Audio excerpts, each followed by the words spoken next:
Assalamualaikum warahmatullahi wabarakatuh.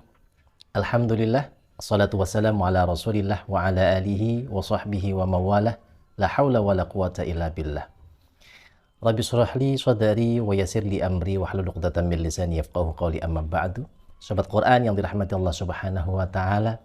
Syukur alhamdulillah kita berjumpa kembali untuk melanjutkan materi kita Tahsin Sifatul Huruf.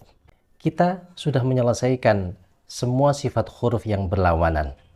Dan hari ini kita akan mulai dengan mempelajari sifat huruf yang tidak memiliki lawan. Kalau sifat huruf yang memiliki lawan jumlahnya ada 10, yaitu 5 pasang. Kemudian yang sifat huruf tidak memiliki lawan jumlahnya ada 7. Ada berapa? Ada 7. Hari ini kita akan mempelajari 2 sifat terlebih dahulu. Yang pertama, yaitu sifat sofir. Sofir secara bahasa artinya menyerupai burung. Sedangkan menurut istilah tajwid, sifat sofir adalah sifat berupa keluarnya suara tambahan pada saat huruf tersebut diucapkan. Lalu suara tambahan itu seperti apa? Suara tambahan itu yaitu desisan. Huruf apa saja yang memiliki sifat sofir? Hanya ada 3, yaitu huruf so, zis. Apa? So, zis. Sod, zai, dan sin. Perhatikan, 3 huruf ini di dalam makharijul huruf terletak di satu tempat, yaitu di ujung lidah sejajar dengan gigi seri bagian bawah. Masih ingat pelajaran tajwid kita tentang makharijul huruf? Kemudian, sebagian ulama tajwid membedakan ketiga huruf ini, cara bacanya di dalam huruf sofir menjadi 3. Huruf sod itu menyerupai suara angsa. Os, os, os, os. Huruf zai seperti lebah. Z. Kemudian huruf sin seperti desisan ular. S. Sederhananya, suara sofir ini akan terdengar pada saat kita mengucapkan huruf dengan suara pelan.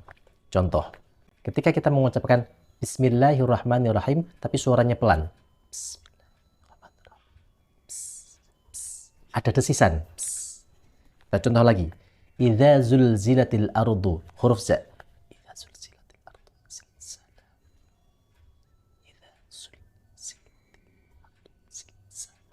Dengar? Begitu juga ketika mengucapkan surat An-Nas.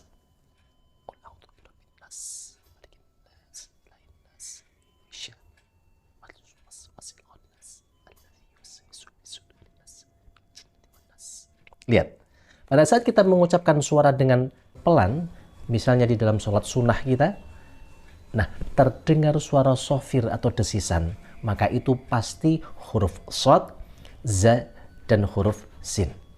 Jadi mudahnya, pada saat kita mengeluarkan huruf sod, zai, dan sin, maka otomatis sofir itu pasti ikut keluar. Ya, sesederhana itu memahami sifat sofir.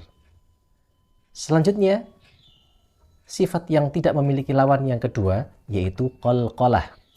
Qalqalah, kita semua sudah tahu, artinya apa? Memantul. Dan hurufnya ada berapa? 5. Apa saja? Baju di toko, ya. Baju di toko.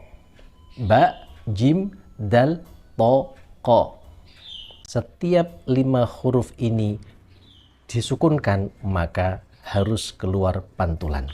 Tabbat yada abi lahabi wa tab.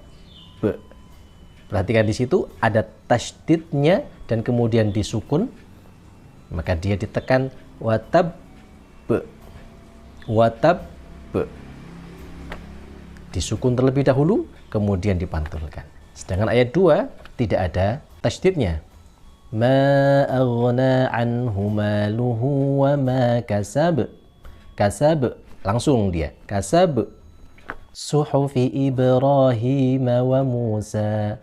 Ibra. Tidak boleh Ibrahim, tapi Ibrahim. Yang perlu diperhatikan dalam mengucapan qalqalah, sesuaikan dengan sifat hurufnya. Ketika huruf ba, jim, dan dal disukunkan, perhatikan, dia memiliki sifat istifal, yaitu tipis. Pada saat disukun, dia tetap harus tipis.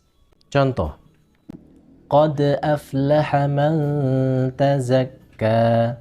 Qad, ko, dia tebal.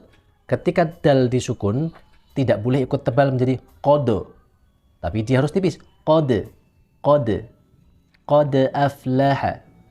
Contoh lain, inna anzalnahu fi lailatul qadr.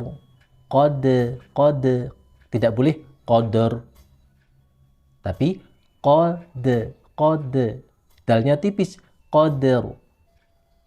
Ra-nya ketika disukun, dia memiliki sifat tafkhim atau tebal. Qaf sebelum dal itu juga tebal, sedangkan dal itu sendiri ketika disukun, dia memiliki sifat tipis. Qadru. Tidak boleh qadar, tapi qadru. Untuk huruf ba, sayasla naran dhata lahab. Untuk huruf jim, wassama'i dhatir raj. Ketika dia disukun, jimnya dia tipis, raj, tidak boleh raj.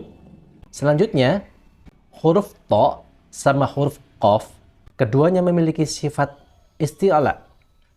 Maka ketika disukun, memantul, dia tetap harus isti'ala.